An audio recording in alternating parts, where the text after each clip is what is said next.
Moi aujourd'hui, pas de wesh wesh, la vidéo est spéciale et elle nous met vraiment contents. C'est notre premier entretien, ça y est, on s'est dépucelé, on a déjà fait ça. Et on est allé à Bruxelles rencontrer des gens formidables. C'est Martin et Laura, des mecs qui travaillent dans une ONG qui s'appelle CEO, Corporate Europe Observatory. Alors cette ONG, c'est des gens en pointe qui suivent de manière fine, mais vraiment ils scrutent, ils sont au taquet les mecs, l'influence des lobbies et les mécanismes de décision dans l'Union européenne. Ils sont basés à Bruxelles, nous on est allé là-bas les rencontrer et on a fait une longue interview avec eux. Alors cette interview, on s'en est servi dans la vidéo sur les 10 faits qui montrent que les multinationales contrôlent la politique européenne, mais en fait pendant l'entretien ils développent une quantité de thèmes, c'est pas possible. Ils nous ont donné énormément d'infos et en plus ils sont cool et ils s'expriment clairement. Donc on s'est dit qu'on allait vous faire un montage aux petits oignons de l'entretien et dans lequel vous pourrez apprendre plein de trucs et finalement vous introduire quasiment avec autant d'expertise que nous, parce que nous à part lire leur rapport, on a bu leurs paroles, sur l'Union européenne. Donc vous verrez, ils vont me parler du TAFTA, du gaz de schiste, des perturbateurs endocriniens, du sucre, de l'obésité, de plein de sujets comme ça. On vous laisse avec eux, Laura et Martin, ils sont formidables et nous, c'était un plaisir de nous déplacer, d'aller sur leur terrasse, de boire un petit thé et de les écouter parler. À bientôt les copains, je vous laisse avec eux. Bon et dis-nous, c'est quoi un bon lobbyiste? Un lobbyiste, c'est pas un emmerdeur quoi. Enfin, il a pas intérêt à l'être parce que sinon c'est un harceleur et aucune victime de harcèlement ne porte les arguments de son harceleur dans son cœur quoi. Non, qu'est-ce que le bon lobbyiste? Enfin, c'est comme le coup du bon et du mauvais chasseur, mais bref. C'est a priori plutôt un mec sympa qui t'attend tous les matins devant ton bureau avec les informations dont tu as besoin. Pas toutes. Comme ça, le lobbying, c'est comme les médias sociaux. Hein. Enfin, l'utilisateur, c'est le produit. C'est comme les médias sociaux aussi. Il faut les capturer dans un mécanisme affectif qui leur fait passer un maximum de temps sur le réseau. Peu importe ce qu'on y fait. C'est comme l'information, si tu payes pas, c'est toi le produit. Bon, c'est quoi le lobbying? Alors un lobby, c'est une organisation qui cherche à influencer les lois pour des intérêts. On a des lobbyistes privés qui vont faire du lobbying pour Total, Elf. Donc là, on va parler surtout de lobbying des grandes entreprises. On a aussi des gens qui font du lobbying pour des autorités locales ou des gouvernements. Donc le gouvernement de la Catalogne, par exemple, a un bureau ici à Bruxelles ou la région Aquitaine, enfin d'autres régions, pour avoir des fonds européens. Et il y a à peu près 10% de tous ces lobbies qui sont des lobbies d'intérêt général. Donc des associations, des syndicats, des ONG, des choses comme ça. Et comment on oriente une loi? C'est assez simple. Déjà, on peut orienter des lois tout simplement, par exemple, en envoyant des propositions d'amendements à des députés et leur dire ça serait bien que vous voteriez ça, par exemple. Comme ça, directement? Oui. Okay. Et ça se fait, et il y a pas mal de députés qui vont en fait copier ces amendements et les mettre dans la loi. Donc en fait, le texte de loi est directement influencé là par des lobbies. On peut influencer de façon indirecte, on peut payer des études qui vont dire ce qu'on a envie qu'elles disent. On a en fait des groupes de pensée qui vont sortir des rapports dans notre intérêt. On peut faire aussi des grands cocktails et des grandes réceptions où on invite des représentants de nos entreprises avec des décideurs politiques. Et puis après, il y a toute une influence qui est beaucoup plus indirecte, mais tout aussi importante. Il y a des agences ici, par exemple, qui vont vous faire en sorte que votre image soit toujours très bonne dans les médias, dans les centres de décision. Donc des agences de relations publiques qui vont regarder ce qu'on dit sur vous sur Twitter, sur Internet, sur Facebook, dans les journaux, et faire en sorte qu'on dit toujours des bonnes choses de vous. Donc en fait, il y a plein de façons de faire du lobbying. Et en fait, c'est un peu ça. C'est un peu comme si votre grand-mère, votre cousine, votre tante et votre meilleure amie vous parlez de cette glace à la vanille qui est trop bonne, mais au bout d'un moment, vous l'entendez tellement que vous dites il va falloir l'essayer. Le lobbying, marche sur le même principe en fait. Si plusieurs personnes différentes, un lobbyiste, un député, une agence de relations publiques, un groupe de recherche vous dit mais non, le tabac, ce n'est pas mauvais pour la santé, et au bout d'un moment, vous finissez par y croire en fait. Et donc c'est vraiment faire passer son message, mais par des canaux différents, et faire en sorte que ce soit son message qui gagne en fait. Et combien de députés posent les amendements des lobbyistes? Mais pour nous, c'est difficile de savoir parce qu'en général, quand ils recopient un amendement, ils n'écrivent pas « Ceci m'a été envoyé par Business Europe, le MEDEF européen ». Donc c'est difficile à voir. Ce qu'on observe, c'est parfois on a des députés qui nous envoient justement ces propositions d'amendements et alors on peut comparer. C'est à peu près un tiers environ des amendements. Après, il y a des scandales à Bruxelles. Il y a eu des journalistes qui sont allés en caméra cachée proposer de l'argent contre des amendements à des députés. Directement Oui. Argent, amendement. Oui, enfin un contrat de consultance de 10 000 € contre amendement.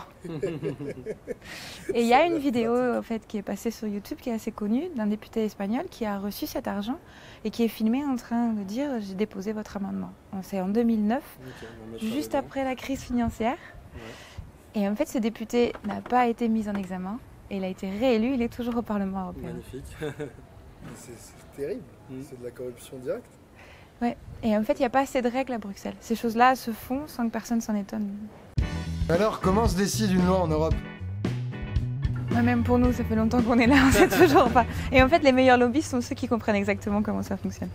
La loi débute à la commission. Et la commission, ce sont des bureaucrates, des gens comme dans un ministère en France, qui travaillent pour un ministère. Les commissaires sont politiques, il y en a 28, sur 28 sujets différents, comme 28 ministres. Et ensuite, ils ont leur bureaucratie derrière eux. Eux, ils écrivent la loi. Ensuite, elle va passer au Conseil, qui représente les États membres. C'est là où va Hollande ou d'autres chefs d'État. Puis, c'est le Parlement. Le Parlement, ce qu'il peut faire uniquement, c'est amender les lois, changer. Donc, on a des personnes non élues qui écrivent les lois, qui passent ensuite par des représentants des États membres, et ensuite par des personnes élues, le Parlement européen. D'accord. Et d'après toi, quelle est l'étape la plus cruciale pour le lobbyiste ? Donc en fait, le lobbying le plus important, en fait, c'est celui qui se fait au tout début, avant que la loi soit écrite. Et en fait, il y a un groupe d'experts au niveau de la commission, qui sont des gens qui vont être chargés de définir le problème. Et en fait, là, c'est un enjeu hyper politique. Par exemple, il y avait un groupe d'experts sur le gaz de schiste. Donc c'est le gaz de schiste, il faut éclater la roche pour sortir du gaz. C'est hyper polluant, c'est très contesté. Et dans le groupe d'experts sur le gaz de schiste, il y avait 3 vice-présidents qui étaient tous pro-gaz de schiste. Il y avait plus d'une dizaine de représentants de l'industrie et 3 représentants des ONG. Ça paraît équitable. Tout à fait, exactement. Et en fait, nous on l'a dénoncé et on a, de ce fait, sur ce dossier on a gagné, parce qu'en fait les recommandations ont été comment va-t-on faire du gaz de schiste ? Comment on va faire en sorte qu'il soit le moins sale possible ? Mais on aurait choisi 50% de sociétés civiles et 50% d'entreprises. La question aurait été, est-ce que l'on fait le gaz de schiste ou pas ? Et en fait, c'est là vraiment tout l'enjeu, c'est que c'est à ce moment-là qu'on va définir le problème politique. La meilleure façon de gagner une victoire dans le lobbying, c'est d'imposer ton problème. Tu prends un exemple, par exemple, c'est la question des nanomatériaux. Tu vois, c'est ça un truc. En matière d'évaluation des risques sanitaires, on est incapable aujourd'hui de savoir ce que ça fait dans le corps. On sait que c'est tellement petit que ça passe la barrière placentaire, la barrière méningée, on sait que... Mais on ne sait pas comment évaluer parce que la taille, l'échelle de ces matériaux-là est tellement radicalement nouvelle que leurs propriétés toxicologiques changent avec le milieu. Tu vois ? Donc là, tu as un vrai problème de santé publique, mais tu as aussi un vrai problème industriel parce que ces propriétés-là ces matériaux-là ont des propriétés révolutionnaires. Et donc, pour les groupes comme BASF, par exemple, qui est le premier groupe de chimie mondiale, c'est un enjeu de concurrence majeur. Est-ce que BASF va réussir à bouffer et à contrôler le marché des nanomatériaux à l'échelle mondiale ou pas ? Ça, c'est la problématique de BASF. La problématique de nous, de quiconque a un corps humain à gérer, c'est est-ce que BASF va mettre sur le produit des produits qui vont me rendre malade ou pas ? Sauf que ça, moi, je ne suis pas un centre de recherche, je suis juste un petit bonhomme, et donc j'ai besoin que la puissance publique ait les moyens de faire cette évaluation-là. Tu regardes dans le budget de recherche Horizon 2020, qui est le programme de recherche de l'Union européenne, le développement de produits sur les nanomatériaux, c'est 98% des budgets, l'évaluation des risques, c'est 2%. Donc voilà, là, tu as une décision politique qui a été prise. Le problème de BASF, moi, je veux inonder le marché de mes produits, c'est imposé à mon problème, à notre problème, j'ai l'arrogance de dire, qui est qu'on veut vivre dans un monde qui ne rend pas malade. Bon alors, dans le lobbying, ils ont quels moyens, les différents acteurs ? Par rapport aux sommes en jeu, c'est difficile à dire. Bon, au doigt mouillé, si tu veux, on est à largement plus d'1 milliard d'euros de chiffre d'affaires pour la profession de lobbying ici à Bruxelles. Mais ça, c'est en local, parce qu'il y a des gens qui bossent là-dessus dans toutes les capitales européennes aussi, au national. Et ça, c'est un truc très important, c'est que les grands groupes, eux, ils ont les moyens de faire pression ici et dans les 28 capitales, ou dans les 5-6 qui comptent le plus. Aucune ONG a les moyens de faire ça, aucun syndicat a les moyens de faire ça, donc ça, c'est vachement important. Sinon, les autres ONG, typiquement les Amis de la Terre Europe ou les syndicats européens, vont avoir des ressources variées, mais une source de financement va être... l'Union européenne. Donc oui, l'Union européenne cherche à financer un petit peu, mais c'est très artificiel encore une fois parce que finalement on est ici, on représente des associations au niveau national, Pareil, on est dans un débat 1 contre 10 en anglais, dans des sujets techniques. Puis surtout, nous, en fait, on va influencer les lois une fois qu'elles vont être sorties de la commission, arrivées au Parlement.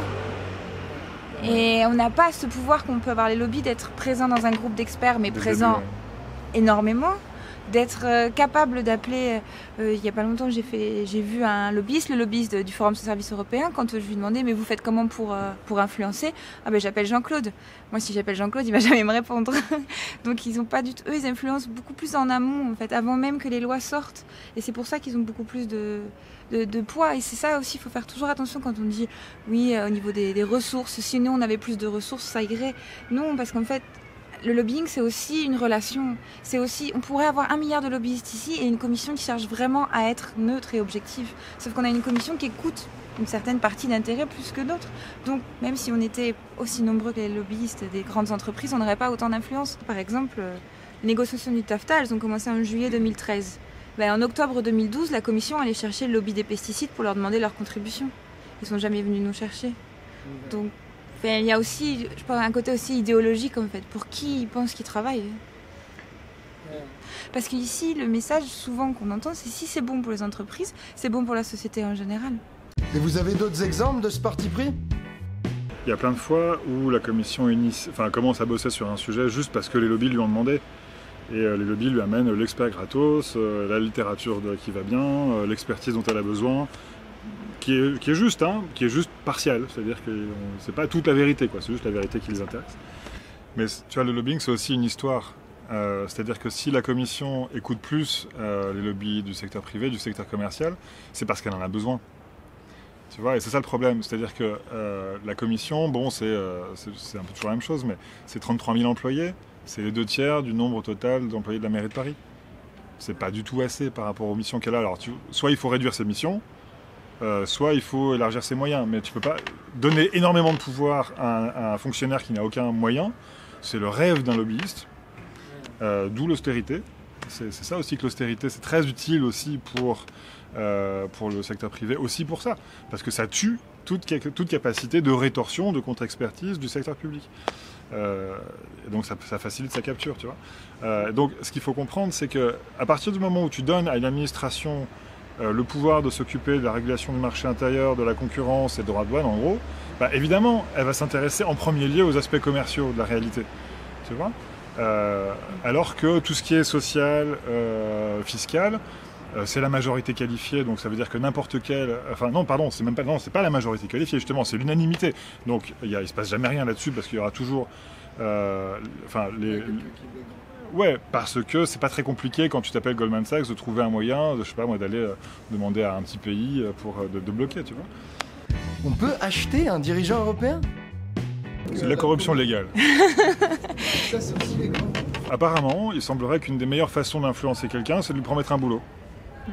Techniquement, c'est pas de la corruption, ça laisse pas de traces. N'empêche que le gars, il va écouter très attentivement tout ce que tu vas lui dire jusqu'à la fin de son mandat.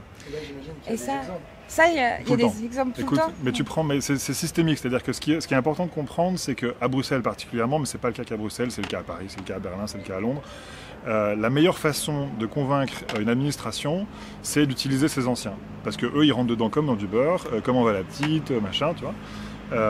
Et ils savent à qui demander, ils savent quelle information utiliser, ils savent surtout qui décide vraiment. Pas juste dans l'organigramme, tu vois. Et ça demande des moyens. Et tu prends n'importe quelle boîte ici de conseil en lobbying, tu peux être sûr que la moitié, c'est des anciens des institutions. Et ça a été prouvé, tu vois, à la Banque Centrale Européenne à Francfort, ils ont fait études eux-mêmes en interne et ils se sont bien rendus compte que les banques qui avaient des anciens fonctionnaires européens au sein de leur groupe de pression avaient beaucoup plus d'avantages auprès de la Banque Centrale Européenne. Donc c'est reconnu par les institutions elles-mêmes. Ouais. En gros, si tu as quelqu'un qui travaille à la Banque Centrale Européenne à Francfort et qu'après il va travailler chez Barclays, Barclays il aura plus de poids que BNP Paribas. Ouais. Ah, c'est après, c'est après, ouais. C'est ce qu'on appelle le pantouflage en fait, c'est après quand ils viennent. Mais ça marche dans les deux sens. Ouais. Toi, aux États-Unis par exemple, quand tu bosses pour une banque et que tu te fais nommer, moi je sais pas, à la SEC, donc tu vois l'équivalent de l'agence de contrôle des marchés, tu reçois un gros bonus, genre un gros. Histoire que tu te souviennes d'où tu viens, tu vois, et où tu retourneras après. Et les ONG, elles font ça aussi? C'est qu'une ONG n'a pas les moyens, en général, d'embaucher un commissaire dans son conseil d'administration. C'est trop cher. C'est trop cher. C'est comme ça qu'on formule la question. Bah ouais. Un commissaire, c'est cher. Bah ouais. Et si on a l'argent, on l'achète. Voilà. On a quelque part en bas là, un document qui est chouette, qui est explicite, qui est la lettre d'embauche d'un ancien commissaire au marché intérieur, qui était un Irlandais qui s'appelle toujours d'ailleurs Charlie McCreevy, par Ryanair. Et donc c'est sa lettre d'embauche en fait on a reçu ça par une requête d'accès au document. Et c'est tout à fait clair. Son boulot, c'est d'être très bien payé pour expliquer à Ryanair comment en gros accéder aux décideurs au niveau européen et d'organiser au maximum 2 réunions par an entre les dirigeants de Ryanair et les dirigeants de la Commission. Il est payé pour ça. Il est payé pour ça. Il est payé en gros pour ses secrets industriels, mais qui là sont les secrets publics qu'il détient. Ouais. C'est des informations et des numéros de téléphone en gros. C'est un carnet d'adresse, oui. Et en plus pour le faire valoir de faux marques. Oui. C'est explicite. Oui. Et ça a une valeur qui se chiffre certainement en dizaines de milliers d'euros. Bah ouais. Enfin, réfléchissez, vous recevez une lettre, vous, fonctionnaire européen, alors certes bien payé, mais bon, chef d'unité quand même, tu vois, enfin, personne ne vous connaît, vous recevez une lettre d'un Premier ministre, ou je sais pas moi, d'un ancien ministre des Affaires étrangères anglais, pour en nommer quelques cas récents, ou français d'ailleurs, qui vous demande une réunion. Et il se trouve que par exemple ce mec-là, c'était le meilleur pote, ou alors peut-être que c'est encore le meilleur pote de votre supérieur direct. Vous allez dire non ? Ou alors vous avez une vraie intégrité de service public, vous avez un vrai ethos de service public, ça existe aussi. Mais c'est pas. C'est plus rare, mais c'est dans l'avancement, c'est moins rentable que le collègue d'à côté. Je sais pas, je vais pas faire de généralité. Moi je pense que la grande majorité des gens sont des gens qui essaient de mettre du sens à leur boulot et qui essaient de le faire bien, mais que le système est de plus en plus pervers, quoi. Et ça concerne aussi les fonctionnaires européens ? Ah oui, non mais c'est des gens qui à la limite ont plus de pouvoir encore que le commissaire, parce qu'eux ils sont là depuis longtemps, ils connaissent tout et tout le monde. Ils connaissent les dossiers dans le détail, tu vois. Donc c'est pas le même niveau, c'est-à-dire qu'un commissaire, on les appelle les commissaires que t'embauches comme ça, que tu retrouves dans les conseils d'administration multinationales. En gros, c'est un truc de prestige. On les appelle les ouvreurs de porte en fait. Tu vois, ouais, c'est ça, parce qu'ils vont t'ouvrir les portes. Ils vont te donner un accès aux décideurs en place. Les directeurs et les anciens hauts fonctionnaires, eux, ça va plutôt être pour bosser sur le dur. Ceux qui savent comment rédiger... pour participer à la réunion, en gros. Pas juste l'obtenir, tu vois. À l'Agence européenne de sécurité des aliments, par exemple, tu avais une nana qui bossait dans le secrétariat sur les OGM, par exemple, et qui est devenue, du jour au lendemain, après qu'elle a été d'ailleurs, je crois, licenciée de l'EFSA, mais je ne suis pas certain, faudrait vérifier, qui est devenue du jour au lendemain directrice du lobbying européen de Syngenta. Donc un fabricant d'OGM. Donc là, c'est un conflit d'intérêt caractérisé, tu vois. Mais en fait, ça arrive tout le temps. J'insiste, c'est même la façon, et ça c'est pour ça que Laura aussi tout à l'heure parlait très justement d'un problème culturel, c'est que dans la bulle bruxelloise, si l'on peut dire, c'est comme ça que les carrières se font.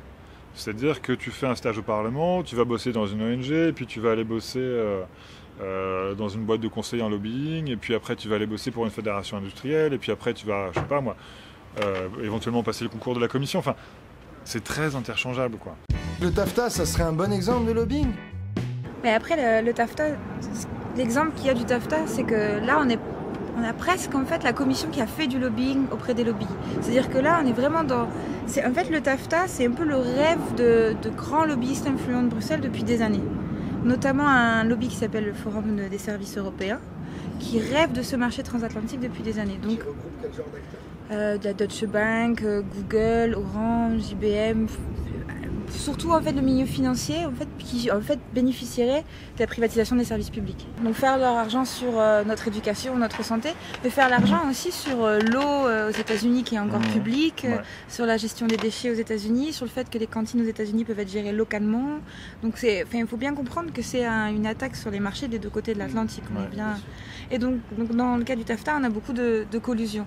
Donc en fait la commission pour vendre son TAFTA a fait faire une étude par un think tank pas du tout indépendant qui a découvert qu'on allait avoir énormément de croissance, on allait gagner à peu près l'équivalent d'un café par mois et qu'on allait gagner énormément d'emplois, mais alors dans 10 ans. Et en fait, quand d'autres modèles ont été appliqués par d'autres instituts, on s'est rendu compte que dans beaucoup de pays, on allait perdre des emplois et que de toute façon, en général, en moyenne, ce n'était pas du tout bénéfique pour l'Europe.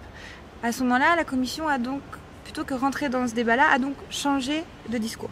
Donc, quand on a entendu au début du TAFTA, oui, c'est la croissance, c'est l'emploi, et que d'autres études sont arrivées, plutôt qu'essayer de contrecarrer des études, on a changé de discours.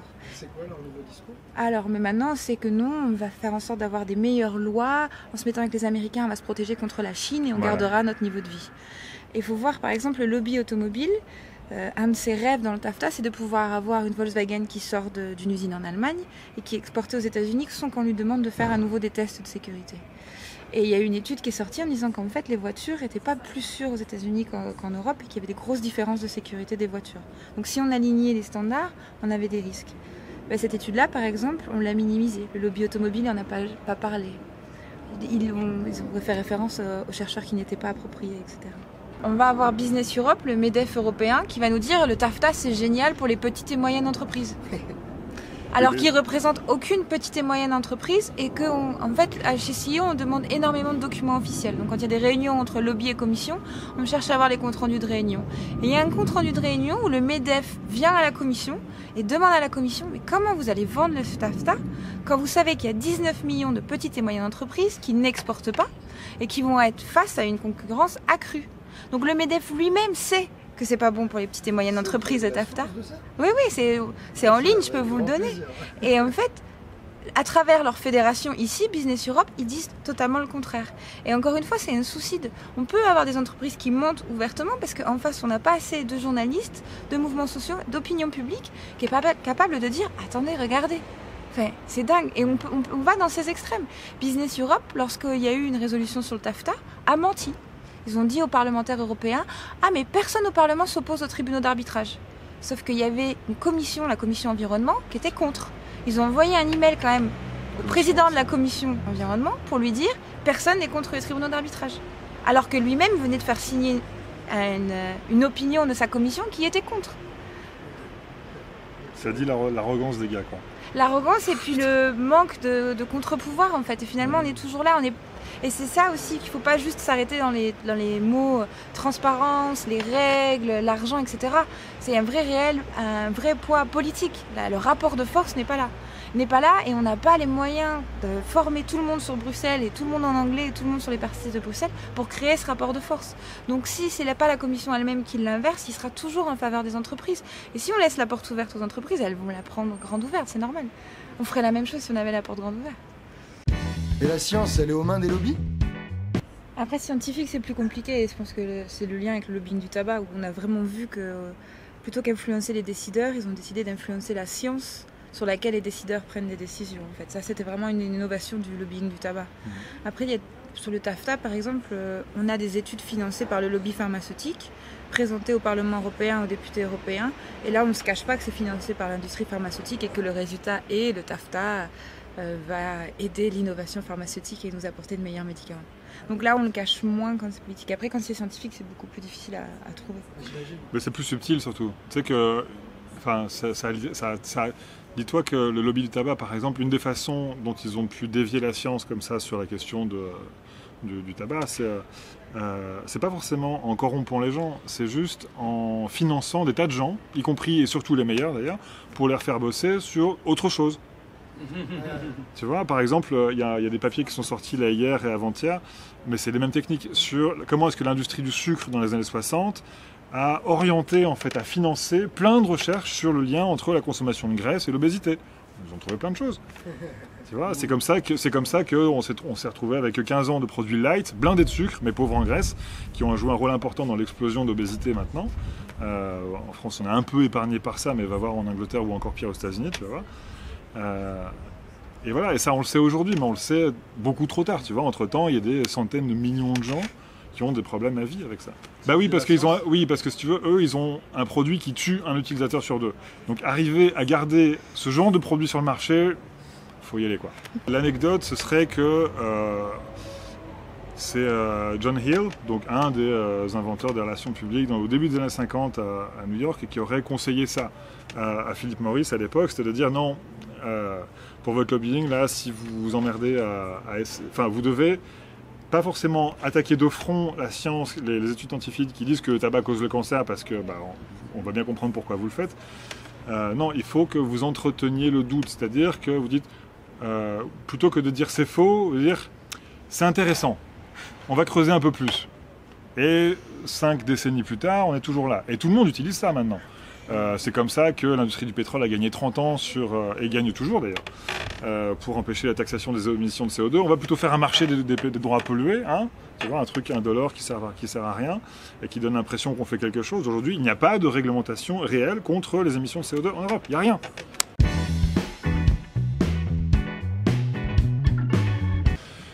Bon, ils ont compris que politiquement c'est un peu compliqué à défendre, tu vois, ce genre de truc, et donc on va réformer maintenant, on va être transparent. Et voilà. Et donc maintenant c'est transparent, et donc c'est bon. Mais non, tu vois, enfin c'est comme dire, voilà, tu te fais agresser dans la rue, genre, il y a quelqu'un qui prend ton portefeuille, bon bah maintenant il va te laisser sa carte de visite. Là c'est bien gentil, mais ça va pas résoudre le problème.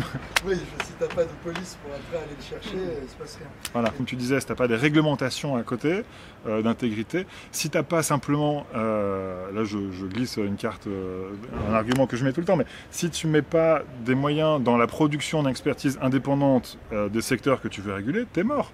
Et s'il n'y a pas de sanctions aussi? Ça sert à rien. Il n'y a personne qui a vraiment été inquiété à Bruxelles pour des affaires de transparence. Il n'y a pas de scandale de quelqu'un qui aurait dû quitter vraiment son emploi, à part Dali. Ouais. Non, il y a un type il y a quelques types qui sont retrouvés en prison, mais ça c'est des cas de corruption.